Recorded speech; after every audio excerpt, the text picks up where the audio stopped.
La parole est à Daniel Simonet pour 5 minutes maximum. Eh bien, combien de temps ça va durer ce débat sur la cantine du 18e? Mais combien de temps? Franchement, c'est quand même...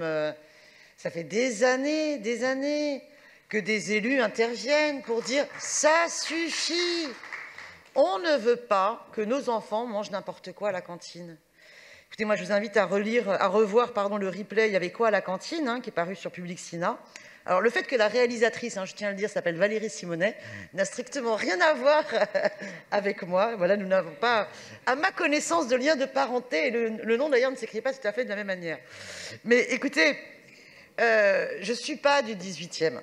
Mais ça fait quand même des années que j'entends parler les parents d'élèves qui se plaignent d'une qualité déplorable de nourriture à la cantine, qu'ils ont travaillé le sujet, que pour eux, il y a un lien étroit avec le choix du recours à la Sogérès, c'est-à-dire une entreprise privée qui est sur des modes de production industriels, avec en plus, on a eu des périodes où le recours non seulement aux barquettes en plastique et cellulose était dingue, avec des repas qui ressemblaient plus à des repas de pique-nique qu'autre chose.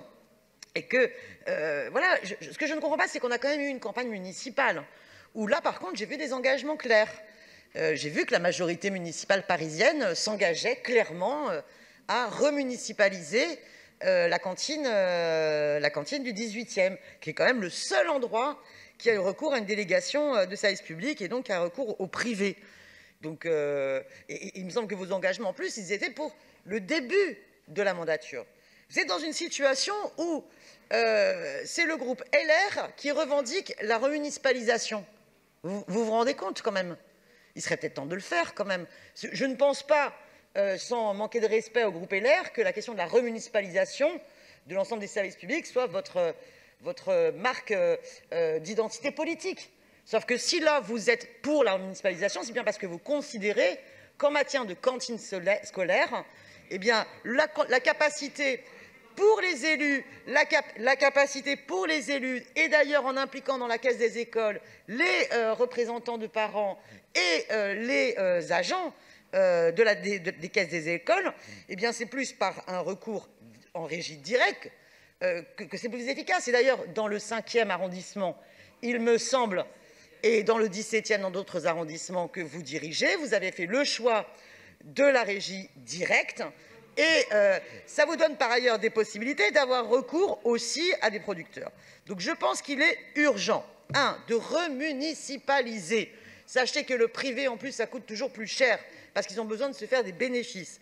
2, je suis assez surprise par ce que vient de nous annoncer Duška Marković, parce que vous venez de dire qu'il y avait encore des barquettes plastique et cellulose dans le 18e. Et là, j'avoue, je suis assez estomaquée, parce qu'on a voté ici des vœux pour faire en sorte qu'il n'y ait plus du tout de plastique, d'usage de plastique et de cellulose dans les cantines. Donc j'avoue que je suis assez scotchée qu'il y en ait encore. Évidemment, il faut absolument, par ailleurs, dans le travail sur les menus, encourager à l'alternative végétarienne. Moi, je dirais même l'alternative végétalienne. Ça doit être un objectif d'un plat alternatif possible quotidien. Je pense que ce serait un bon objectif. Mais il faut aussi penser par la suite à comment est-ce qu'on va pouvoir faire à manger sur place. Parce que si je vous entends sur le raisonnement concernant les liaisons chaudes par rapport aux liaisons froides, quand vous dites « c'est pour arranger les personnes qui cuisinent que jusqu'à présent ça se faisait en liaison froide », je dis non. Les cantinières, elles n'ont jamais demandé la liaison froide. Les cantinières, elles aimeraient bien retrouver la fierté de leur métier et pouvoir faire la cantine dans leur cantine. Et sur la délibération du 20e, je reviendrai sur le sujet des cantinières qui ne concerne pas que le 20e arrondissement, mais je donnerai moi mon analyse. Pourquoi est-ce que c'est dans le 20e, en lien avec la mandature précédente, que la situation s'est traduite en grève. Bon, pour terminer, je pense qu'il est urgent dans le 18e, et je salue le collectif les enfants du 18e mangent ça, il est urgent de remunicipaliser, qu'il y ait vraiment un calendrier précis qui soit donné aux parents, et qu'enfin on puisse, avec les parents, la caisse des écoles et les agents, pouvoir totalement repenser la cantine dans le respect d'une alimentation saine et bio pour les enfants dans l'assiette et pour ceux qui la produisent. Merci Madame Simonet.